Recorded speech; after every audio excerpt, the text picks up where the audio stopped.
What would you do if you found a list of rules for a place that wasn't supposed to have anyone in it?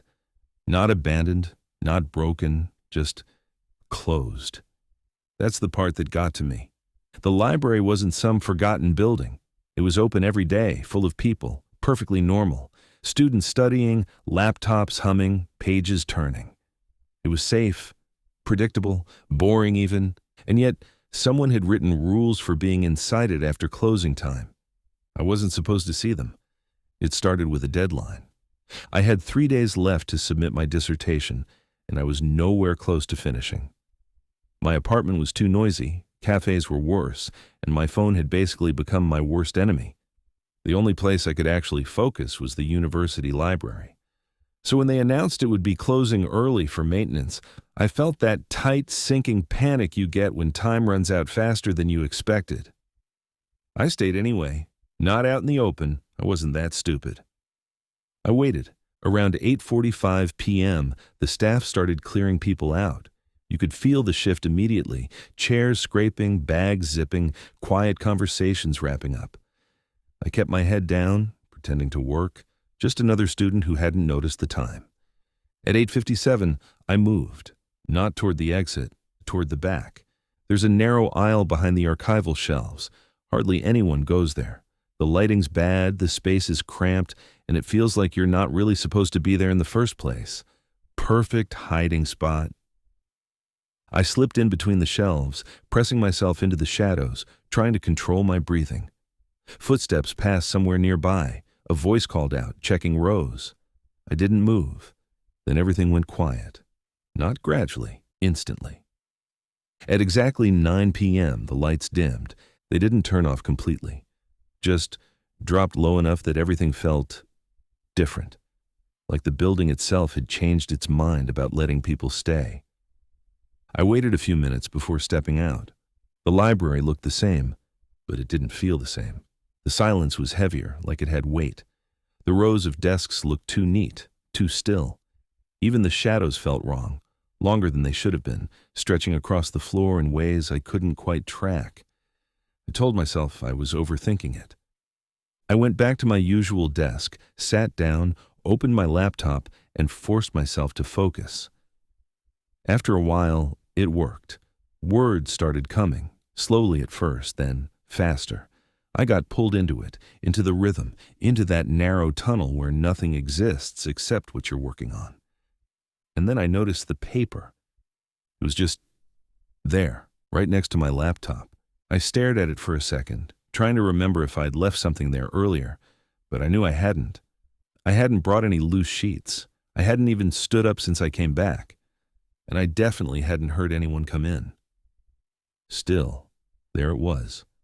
A single page, placed neatly, like someone wanted it to be found. I picked it up. The handwriting was careful. Too careful. Every letter clean, consistent, almost printed, but not quite. It didn't look rushed. It looked intentional. Like whoever wrote it took their time. Rules for studying in the library. After closing time. Do not look at the main entrance after 9:15 p.m. If you hear footsteps on the upper floor, do not go to check. There is no upper floor. Keep your belongings close. If something is moved, do not acknowledge it. If the lights flicker 3 times, close your eyes and count to 10 before looking up.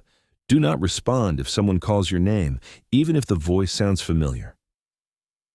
At 10:30 p.m., someone may sit across from you. Do not make eye contact. If you see a figure standing between shelves, leave your seat and walk in the opposite direction. Do not run. The washroom mirror is not accurate after 11 p.m. Avoid using it. If you feel like you are being watched, you are. Stay calm and continue working.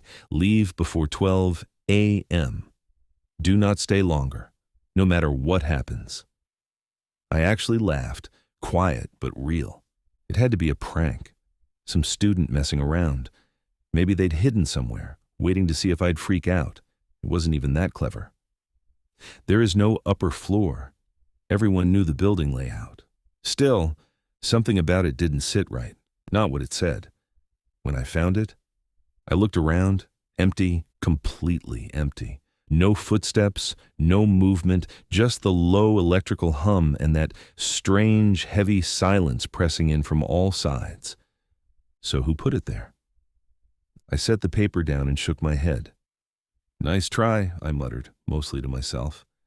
Then I went back to work. For a while it was fine, normal.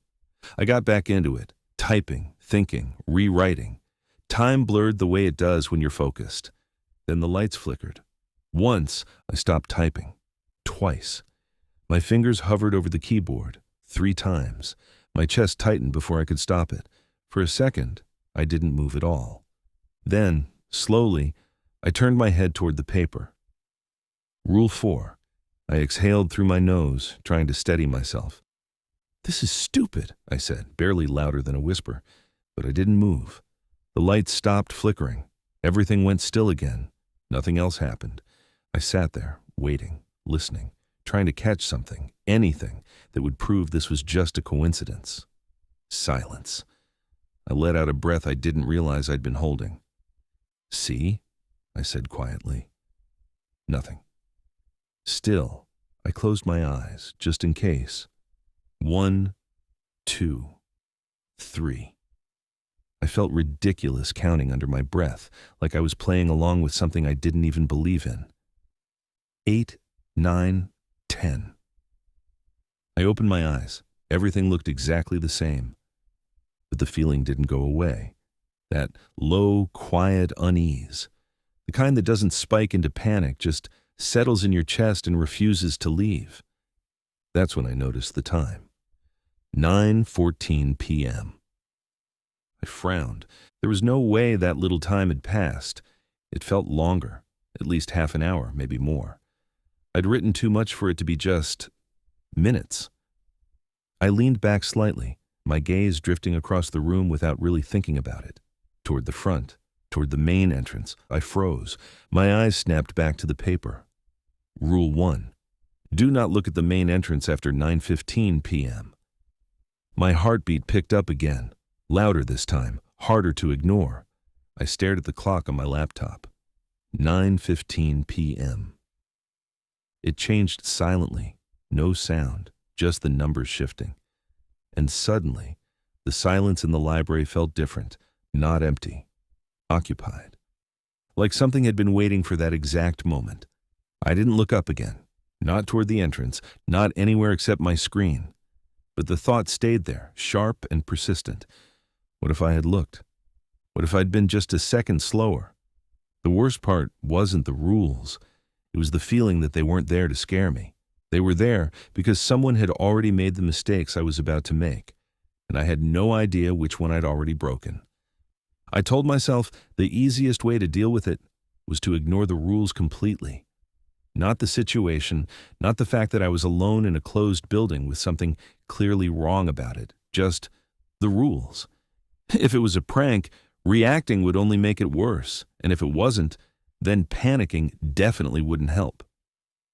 So I fixed my eyes on the laptop screen and forced myself back into the rhythm of work, typing, pausing, deleting, rewriting, trying to rebuild some sense of normalcy.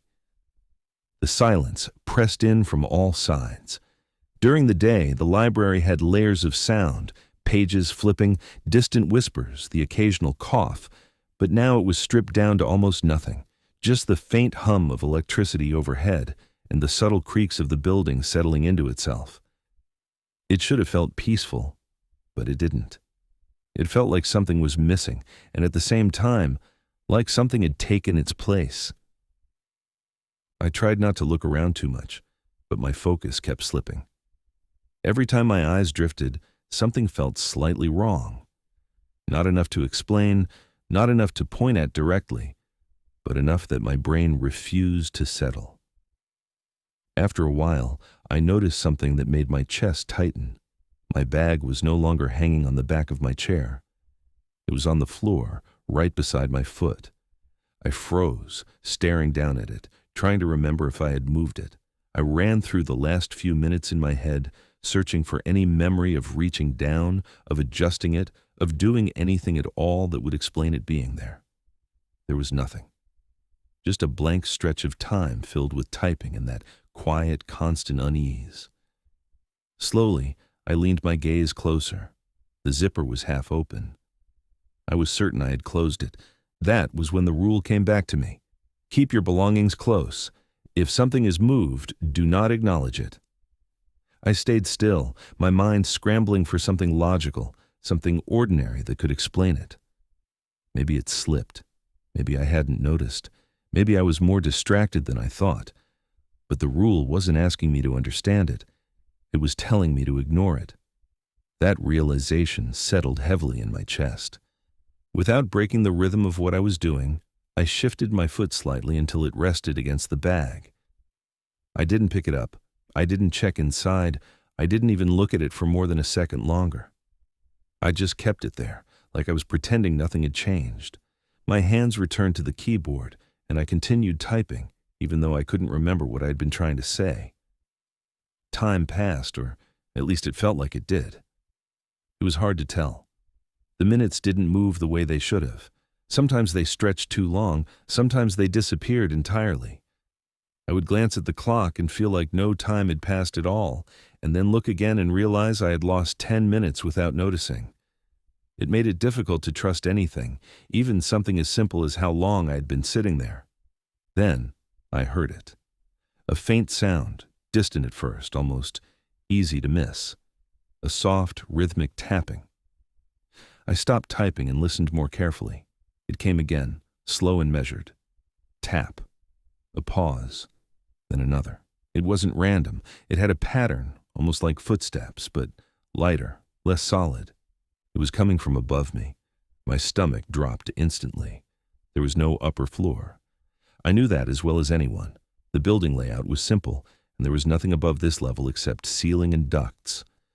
Still, the sound continued, moving slowly from one side to the other, like something pacing just out of sight. I felt the urge to look up, strong enough that it almost felt physical, like my body was trying to force me to confirm what I was hearing. I didn't. I kept my eyes fixed on the screen, my fingers resting on the keyboard without moving. The tapping shifted again, closer this time, directly above my row. I swallowed, my throat dry, and whispered under my breath not to check, not to break whatever thin line I was holding on to. Then the sound stopped. Not gradually, not fading away, just gone. The silence that followed felt thicker, heavier, like it had absorbed the noise and settled into something worse. I waited, listening, hoping for something, anything that would make sense of it. Nothing came. Eventually, I forced myself to start typing again, even though the words didn't matter anymore. I just needed the sound of it, something to prove I was still grounded. That was when I heard my name. Soft, clear, close, right behind me. Every part of my body locked instantly. The voice wasn't distorted or strange. It sounded completely normal, almost familiar. Close enough that I felt like I should recognize it, like it belonged to someone I knew but couldn't quite place. It called my name again, a little louder this time, like it was trying to get my attention. I didn't turn, I didn't respond.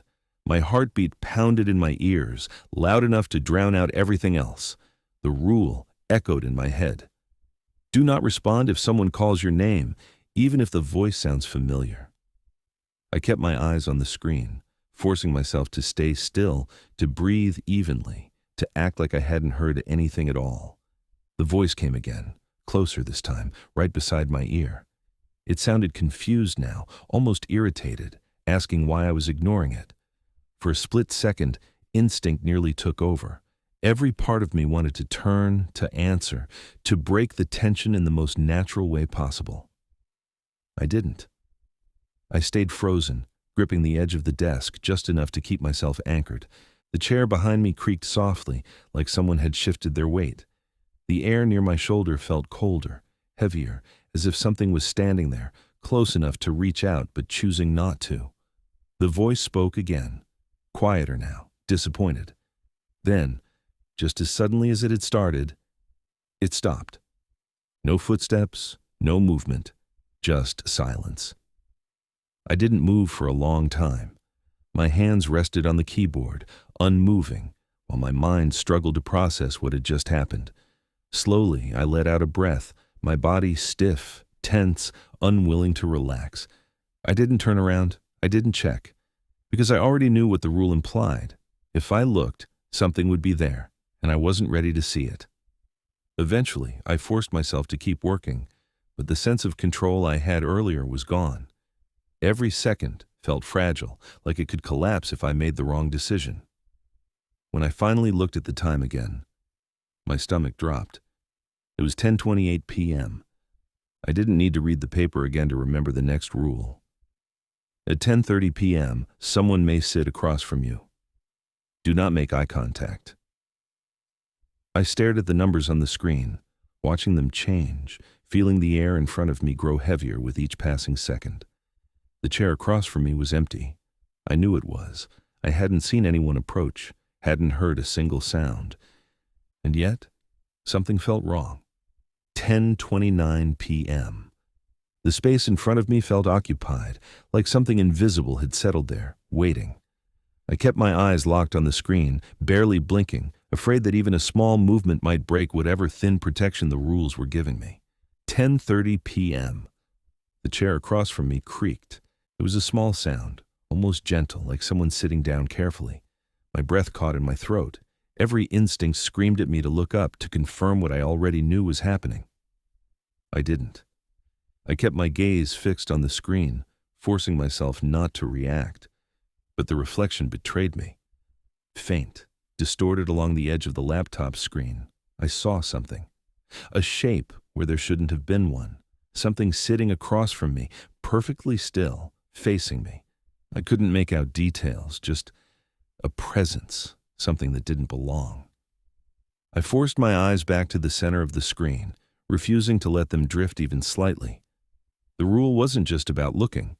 It was about eye contact. That meant whatever was sitting there had eyes.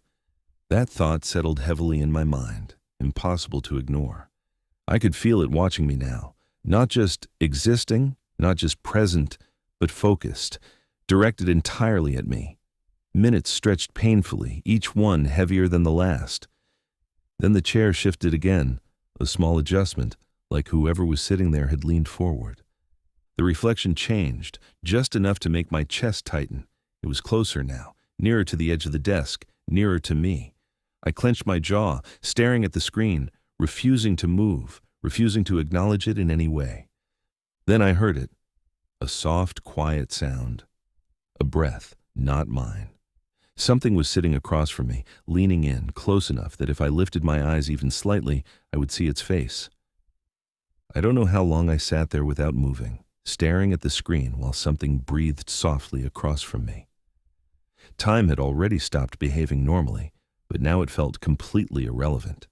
Seconds stretched until they felt like minutes, and every tiny shift in the air felt amplified, like my senses had nowhere else to go except into the space between me and whatever was sitting there. I focused on the smallest details I could control, the blinking cursor, the faint reflection of my own face in the dark edges of the screen, the steady, deliberate rhythm of my breathing, anything to avoid looking up, because the urge to do it kept growing. It wasn't panic, it was curiosity, sharp and insistent, pressing at the back of my mind, telling me that if I just looked for a second, I could end it, I could understand it. That thought felt dangerous. The breathing across from me shifted slightly, closer now, like it was leaning in further. I could feel it without touching it, a presence pressing into my space. My hands tightened against the keyboard, my fingers stiff, unmoving. I forced my eyes to stay fixed exactly where they were, even as the reflection in the screen warped slightly, as if something between us had changed position again. Then, slowly, the breathing stopped. Not faded, not quieted. Stopped. The silence that followed was different from before. It wasn't empty. It felt like something had just finished observing me and made a decision. That thought settled cold and heavy in my chest. A few seconds later, the chair creaked again. This time it wasn't the sound of someone sitting. It was the sound of someone standing up. I didn't move. I didn't react. I kept my gaze locked on the screen, even as every instinct told me that whatever had been in front of me was no longer there, that it had moved, that it was somewhere else now. The rule hadn't said what would happen after. That was the worst part. I stayed like that for what felt like a long time, waiting for another sound, another breath, anything that would tell me where it had gone.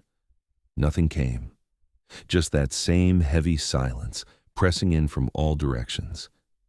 Eventually, carefully, I shifted my focus back to the paper lying beside my laptop.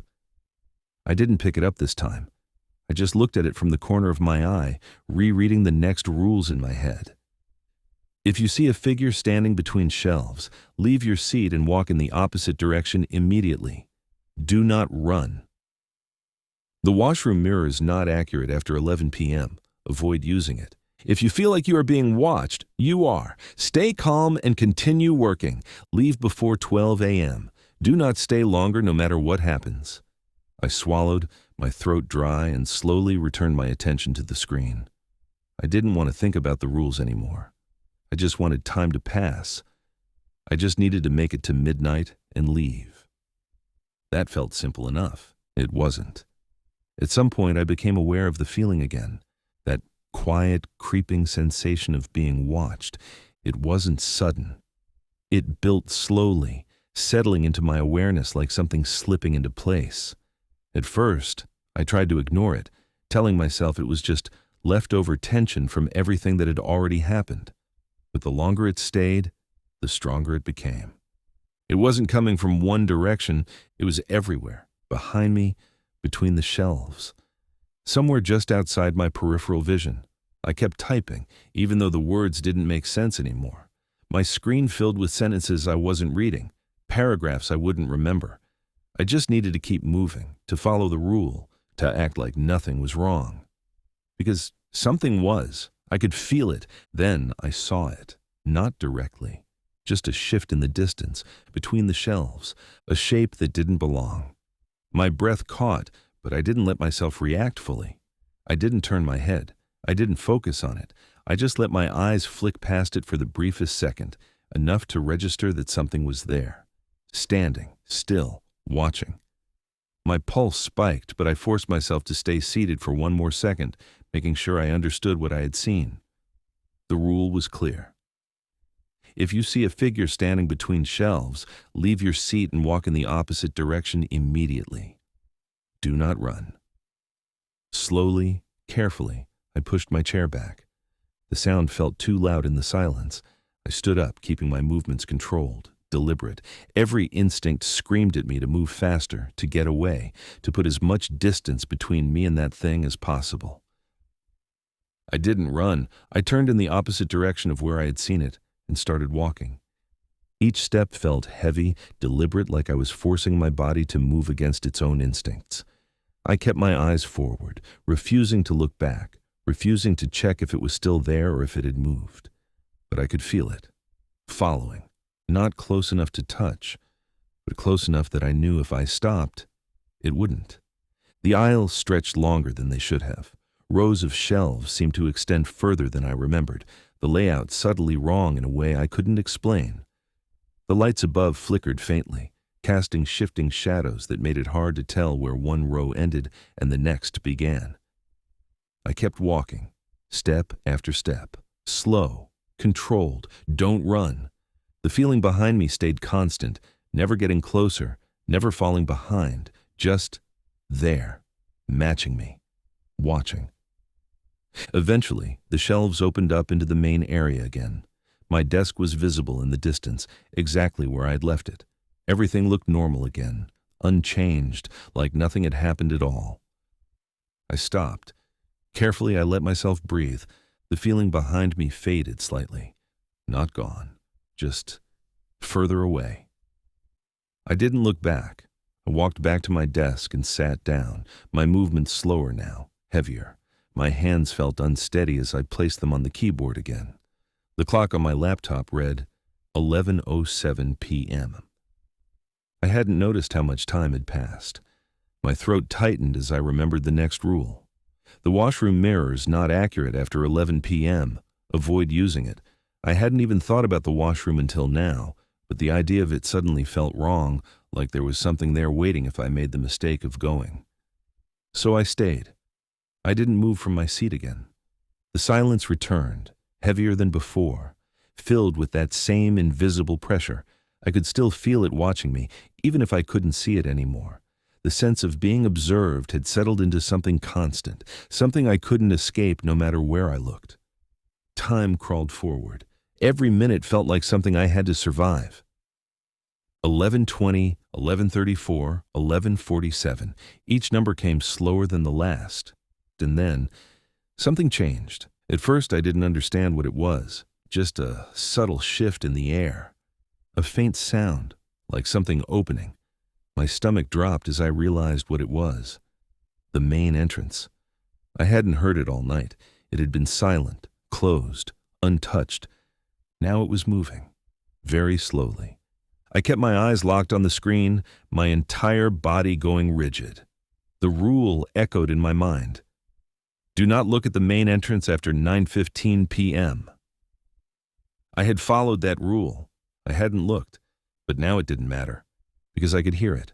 The low, slow creak of the door opening, then footsteps, soft, measured, entering. My breathing became shallow, uneven, as the sound moved further into the library. It wasn't rushed, it wasn't searching. It was calm, deliberate, like it already knew where I was.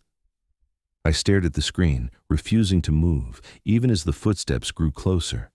The sound echoed faintly across the floor, weaving between the shelves, getting nearer with each step.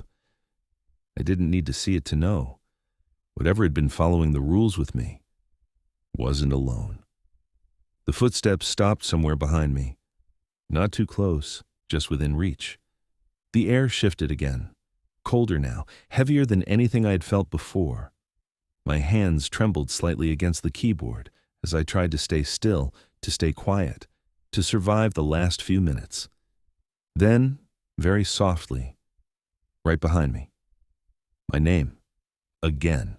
Only this time it wasn't trying to get my attention. It already had it. The clock on my screen changed. 11:59 p.m. 1 minute. Just one more minute. I didn't move and I didn't respond. I didn't even breathe properly. I just stared at the screen, waiting for the numbers to change. The presence behind me didn't move either. It just stood there, waiting, watching. And when the clock finally shifted, 12 a.m. Everything stopped. The pressure disappeared instantly, like something had been lifted off the room. The air felt normal again, lighter, empty. The silence returned to something natural, something familiar. I didn't wait to understand it. I grabbed my bag, not caring that it had been moved, not caring about anything except leaving. My chair scraped loudly against the floor as I stood, but I didn't slow down this time. I walked straight toward the exit, my steps quick but controlled, refusing to run until I reached the door. The entrance was closed again, exactly as it should have been. No sign it had ever opened. My hand shook slightly as I pushed it. It opened easily. I stepped outside. Cold air hit my face, sharp and real, grounding me instantly. The world beyond the library looked completely normal. Quiet, empty, but normal. I didn't stop walking until I was far enough away that I could no longer see the building behind me. Only then did I slow down. Only then did I let myself think. I reached into my bag, my fingers brushing against something I didn't remember putting there. The paper. I pulled it out, my stomach tightening as I looked at it again. The rules were still there, exactly the same. Except for one thing. At the bottom of the page, beneath the last rule, there was a new line, written in the same careful handwriting. A rule that hadn't been there before. 11. You left on time. It's your turn to write the next set of rules. If this felt real, that's because it was almost real. I'll see you in the next memory.